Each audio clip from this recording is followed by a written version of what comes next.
So we did a Seth video, Seth reaction. The last game that we reacted to that Seth reviewed was very interesting. It was not my cup of tea at all. It was a fetish game. It was different. And in that game, you guys suggested MandaloreGameing. They said he does similar like game reviews, which I'm down. I'm really down to do like interesting or fun game reviews, like niche genres. And I see on here Warhammer 3. Which I'm really interested in, but I just don't have an hour right now to do a reaction video. So I want to start with something a little shorter, see if I like the way that it's done. But let's start with the Duskers. Let's see what kind of game this is, see what kind of review this is. I'm sure it can't be any more intense than a Seth review. This says it's a horror game, but it's lines. But yeah, let's check it out, man. There we go. Oh yeah, this is deep, man. Goosebumps, that's the freaking sound effect. With Halloween right around the corner, I figured now would be a good time to talk about a game that I've wanted to for a long time now. Duskers is a neat little game, and I still haven't played anything else quite like it. It is light on the story, so I figured this would be a good follow-up from the last round. The premise this time looks to be pretty simple, so let's get into it. Duskers takes place at an unknown point in the far future. All of humanity, except for yourself, has vanished. You've woken up alone aboard your own spaceship with only a few drones to keep you company. Your goal is to use these to explore human derelicts across the universe and find out where the human race has vanished to. There are some interesting bits here, but nothing I'll get too far into. It's the gameplay that makes it worth talking about, and how it presents itself, and those two really go hand in hand. Because Duskers doesn't just look like DOS, Duskers can play like DOS. Now that does sound like some kind of torture at first, but there is a lot of fun and tension behind this very... That's the true horror, bro. It playing like DOS is the horror of the horror game. So here's how it works. You get a brief tutorial explaining the basics of drone control. You've got your main screen, which shows the overhead map of the derelict, but you can also switch to individual drone cameras and control them with your arrow keys. No matter what, you have access to your command prompt at all times. Typing something like A3 will open or close airlock 3. D1 would open door 1, a command like gather would have your drone collect all resources in a room, and all of these commands will try to autofill as you type them. What a drone can do besides navigation is based on the equipment you give it, meaning that each only has a few actions it can do. So no, Duskers isn't a programming game, thank God. You can use semicolons to string actions together, or make an alias for some custom preset actions you made, but that's about as far as it goes. If anything, Duskers relies on you playing very reactively, so you can't just look at a derelict map and code up a Minecraft server to win. That would be a waste of time and a dumb idea. Your drones are there to collect what information and resources they can, and then move on. You don't have to explore every room of a derelict, nor should you. The humans may be gone, but you are rarely alone aboard their ships. You try to find what you can and last as long as possible until you're either wiped out or you're stuck. Then you can reset your run and try again. It also so it's like a roguelike, but with the command prompt on your computer. Bro, I don't know. Looks like the resets happen inside the plot of the game. Duskers is a roguelike, but you don't start completely from scratch. Any missions or objectives related to the story will be right where you had them. You'll just be back to your old ship and a different fleet of starting drones. The universe itself is randomized, so no exploration lost there. That's the simple overview of it. Because all that on its own sounds like it could still be a simple educational game. Duskers sets out to be a horror game. Having your game's horror be effective can already be challenging. It's even harder when your game looks like the system I used to order tile in back in retail. But I've seen some people call this the scariest game they've played. Now, I would not say this is the scariest game I've played, not by a long shot, but I could see this game being pretty hellish to someone with high anxiety. So let me show you a bit of Duskers gameplay.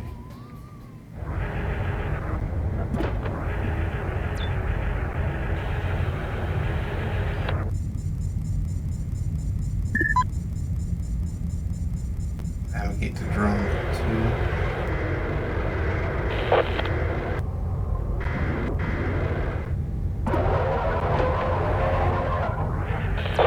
For being so simple, the game has a lot of atmosphere to it. We're deep in that magical Ridley Scott alien future. You can fly to a different solar system, but your PC won't have a taskbar.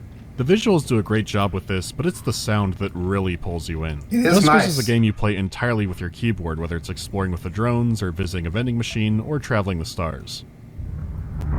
There's no music, but even in the overworld you get a lot of feedback with clicking keys and whirs and the sounds of metal crunching. The sound design is great enough to immerse you more into it instead of wondering, where's the music? But even before you're playing with robots, it's emphasizing that the sound is worth paying attention to. It's also pumping in some hissy white noise, so it's never always completely silent. When you're on the ship, every beep and ring is feeding you information. Whether you press on or not is always up to you. This is also a double-edged sword because you have to decide when things look too dangerous to continue. Sound can warn of a danger long before your command prompt spits it up.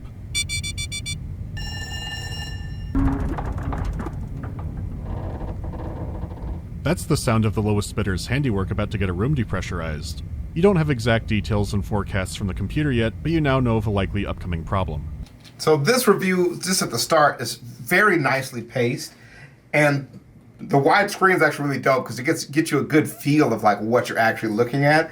But this is mad immersive for me, but I couldn't see myself playing this. Right now what I'm trying to do is he's doing this review is like imagine myself actually spending time in this game without getting bored.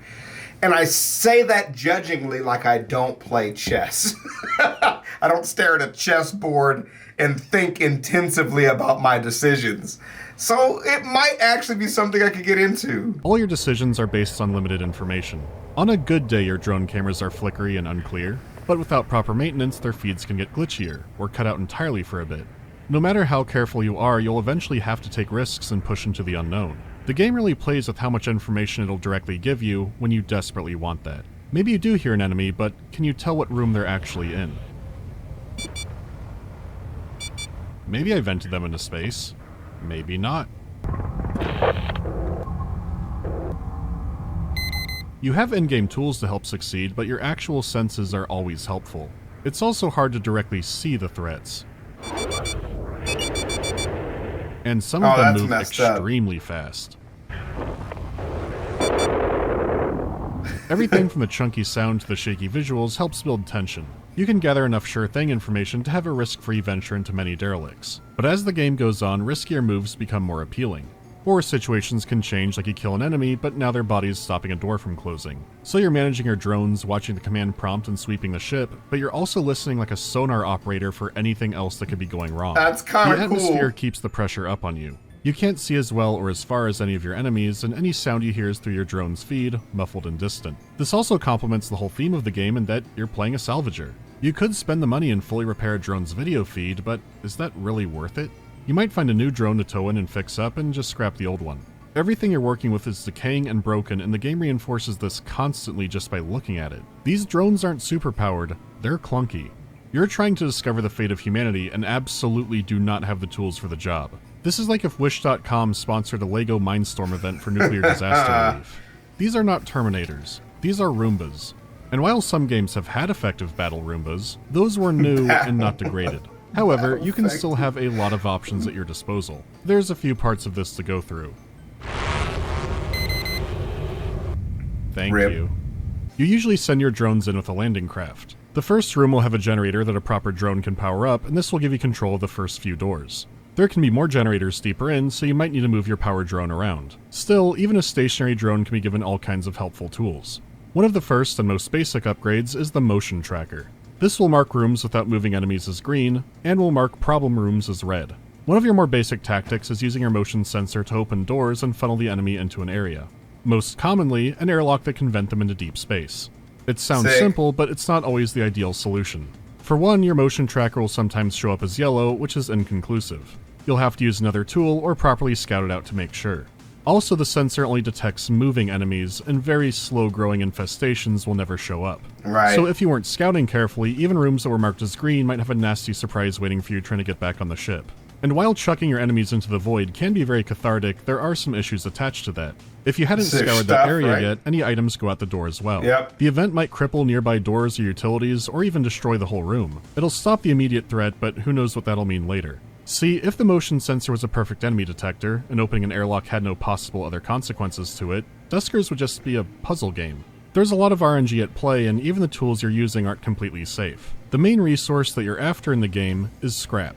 You can find it lying around on ships, or sometimes dropped by enemies, and you can also get it by towing out broken drones and melting them down in their upgrades instead of repairing or using them. However, after each mission, your drones and all their upgrades will begin to degrade. Their chances of breaking increase until you repair the upgrade, or the deed is done. Again, this is very in line with the theme, and it's rare you'll be sitting on a dragon hoard of scrap.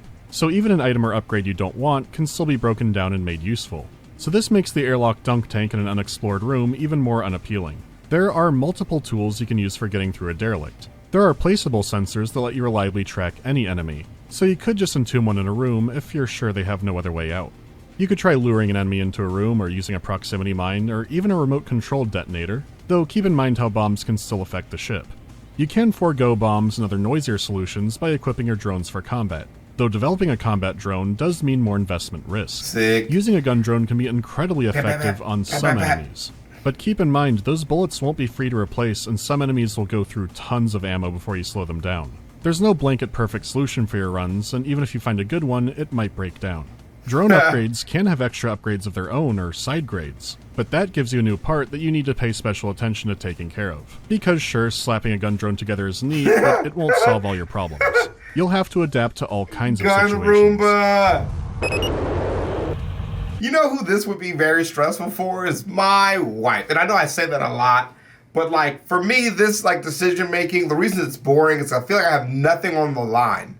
There's just, once I get over it, I feel like I could immerse myself to just get over the upgrading. Like that's the part I'm gonna have to make decisions. That's what the game is.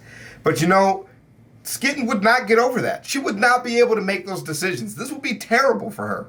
It's fun when a plan comes together, but the real Duskers experience is when things fall apart. It just takes one thing going wrong to open up a domino effect of typos and opening the wrong doors. Even if your drones don't die, you might need to redock your boarding craft to a different airlock and set off a new elaborate rescue attempt. Some of the best gameplay shows up trying to salvage a scuffed situation. There's a lot of fun in swapping parts around and trying to use what limited means you can to get past the challenge.